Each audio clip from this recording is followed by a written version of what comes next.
So, yun na nga guys. So, meron tayong i-unbox ngayon. Bago matapos itong taon na to, mag-unbox muna tayo. Ito. And ayan, doon, nakaipon-ipon na kami doon sa aming pagbebenta ni ate. Meron na kaming naipon na kaunting pera. And bumawas kami ng konti para mabili namin to.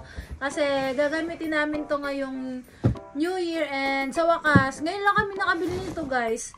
Sa tagal-tagal namin dito sa Japan, ngayon lang namin talaga na, hindi mo na-afford, pero kumbaga, dati kasi yung sakto-sakto lang yung mga pera namin, sahod, sa mga pinaglalaanan namin. So ngayon, nagkaroon kami ng extra dahil nga doon sa extra effort namin. So ayan, nakabili kami ng mga bagay na gusto namin. And i-unbox namin to ngayon. So ayan, gusto ko mag-thank you sa lahat din ng sumusuporta sa amin sa pagbili ng aming mga niluluto, mga ensaymada, mga lutong ulam yan. Kung wala pong bumibili sa amin, edi wala rin kami ngayong ganito. And excited kami para sa New Year. Kaya ayan, bumili kami nitong yung bangihan or ihawan. Ayan siya. Sobrang liit lang nito, guys. Kaya ito rin yung pinili namin kasi hindi naman kami talaga yung mahilig sa pag-iihaw ba.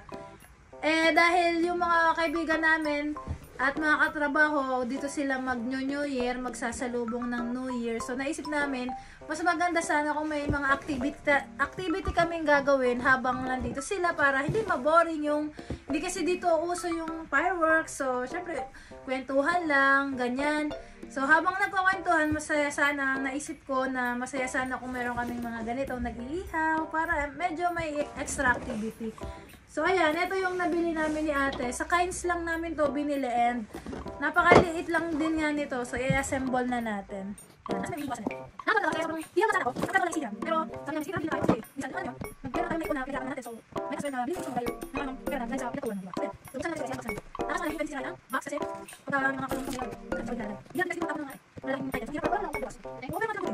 Sorry guys, yung words yung box. Hindi na sila box. Wala naman. Wala nang buti natin. Tapos yan. Sabi natin UFO. Oh, see? Hindi pa nga lang siya naka-assemble kaya i-assemble na rin natin ngayon.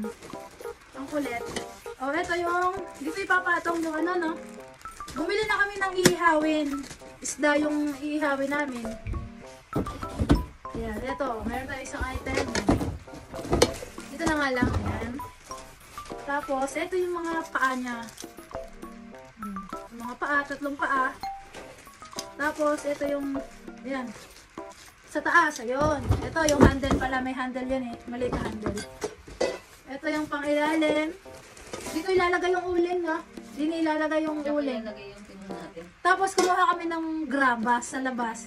Sabi kasi ni ate, para daw hindi mas direkta dito yung uling, kumuha kami ng graba, mga bato-bato sa baba, para doon sa bato ilalagay yung uling. Tapos yung bato, di babalik na lang uling namin. Ayan, asaya-saya. Imagine mo, nakabili kami na ito. Oh, ito yung ganunan. Ayan. Mamaya i-assemble natin. Then, ito yung, ano to? Ay, ito ata yung takip. O, dito yung mga paa. Ito yung takip niya. Parang magiging ganito siya, oh. Taran! Yan, i-assemble natin. Ano na kanyang ito? Ano yung ito? Ah, hindi ko ano. Hindi ko yung sarap. Ano yung ito? Ano yung ito? Ano yung ito? Ano yung ito? Ano yung ito? Ano yung ito?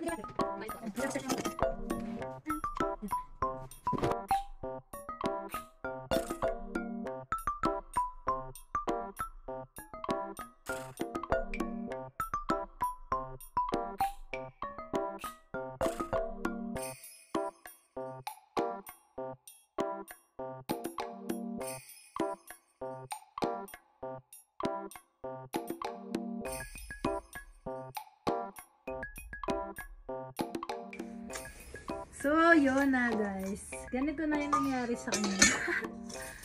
O, yan. Ito na yung tatlong paa niya ng ating UFO. O, yan. Tapos, pag ayan, itatayo natin ganyan. Ito yung takip. Dito sa... Yan. Ito daw, pang exhaust daw to eh. Ito din, exhaust. Tapos, tatakloban. Ayan. Then, meron din siyang lock. Ayan. lock mo lang ganyan. Meron din sa kabila. Meron din sa kabila. Oh, okay. Pwede mo na siyang bit-bitin. Aba. Siguro naman kasya dito yung ano, kaya yung isda. Then, eto, dito ilalagay yung uling. Yan, dito ilalagay yung uling. Papatungin natin. Lagyan ng uling, lalagay natin dito. Kasi lalagay yung mga, yung ano, yung charcoal. And then, Yung isa. alin pa? Ayan, nasa iyo. Ito para saan to? Diyan yan, nakalagay sa loob yan eh. Sa loob din ito. Tingin nga kung anong sunod-sunod. Ito, totoo yung kabila. Ayun na. Pinakailalim ata to ah. Ganyan? Sample doon, nakaganyan yan siya. Ito. ito yan pala yung eh. timer. Hindi yung timer. Temperature. Temperature reader. Ganyan. Then, paano to? Hindi ko alam yan. Dito namin ilalagay yung pinakang top.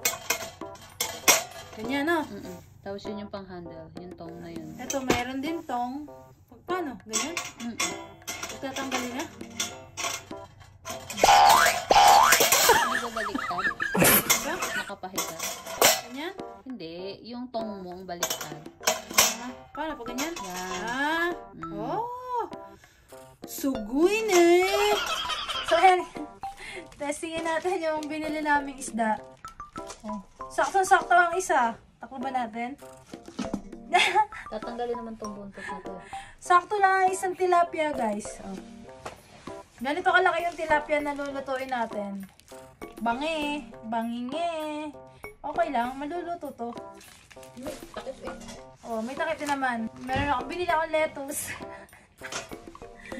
Bumili ako ng lettuce. Yan. Kunwari, ganito yung style natin dito sa bahay. Tapos, bili ako ng karne. Kunwari, kaya ko nang bumili ng karne. Ito yung karne natin, hilaw pa. And, dalawa yung karne ko, guys. Ayan, ano to? Wagyu. Woo! Tapos, i-flip natin. Ayan. Naglaro. Ganito, guys, ang magiging setup natin, Oh, luto na. Naku, masusunog. Hindi maalam magbangi, Sunog. Luto na. Ito yung ating lettuce. Tapos, takpan natin. Yan. Ito pala yung pang, temperature daw, kung gaano kainit. Ayos din naman nga itong nabili namin ng shrimp. Yan guys. Ito na yung ating, UFO. Na bangihan. So, ayan. Salamat po sa mga sumusuporta sa aming mga racket. Kaya dahil sa inyo, nakabili kami ng mga simpleng gamit dito sa Japan na hindi namin binibili last time kasi nga wala tayong extra money. So, ngayon, may konti tayong ipon, nakakuha tayo. Then, yan. Makakapagbangi na tayo bukas. Sobrang excited na kami para sa New Year. So, yan. Thank you so much, guys. Happy New Year. Happy New Year. Bye!